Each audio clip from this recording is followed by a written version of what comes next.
আজকে শিশুরাই হবে আগামীর স্মার্ট বাংলাদেশের কারিগর বলে জানিয়েছেন প্রধানমন্ত্রী শেখ হাসিনা। সকালে জাতির পিতা বঙ্গবন্ধু শেখ মুজিবুর রহমানের ছেলেবেলার স্কুল গিমাডাঙ্গা টুঙ্গিপাড়া মডেল সরকারি প্রাথমিক বিদ্যালয়ে তিনি এই কথা বলেন।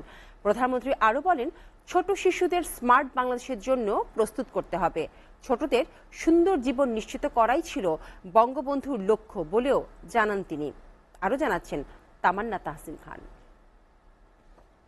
গোপালগঞ্জের গিমাডাঙ্গা টুঙ্গিপাড়া মডেল সরকারি প্রাথমিক বিদ্যালয়ের বঙ্গবন্ধু কর্নার উদ্বোধন করেন প্রধানমন্ত্রী শেখ হাসিনা। বঙ্গবন্ধুকে জানি শীর্ষক অ্যালবামেরও মোড়ক উন্মোচন করেন তিনি।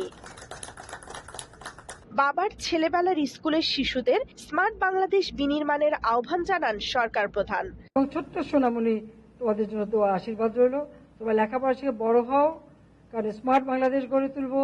সেই বাংলাদেশে তো তোমরাই হবে আসল স্মার্ট, যার দেশ চালাবে, তাই না?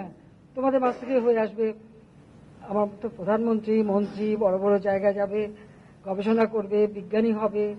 আমরা একসময় চাঁদেও যাব, কোনো চিন্তা নাই। কাজে সবাইকে সেই এখন থেকে সেভাবে প্রস্তুতি নিতে হবে, পড়াশোনা করতে হবে। পরে টুঙ্গিপাড়া পৌর সুপার মার্কেট পরিদর্শন করেন প্রধানমন্ত্রী। 2 দিনের সফর শেষে সড়ক পথে টুঙ্গিপাড়া থেকে ঢাকার উদ্দেশ্যে রওনা দেন প্রধানমন্ত্রী শেখ হাসিনা। তামান্না তাহসিন খান, এসএ টিভি, গোপালগঞ্জ।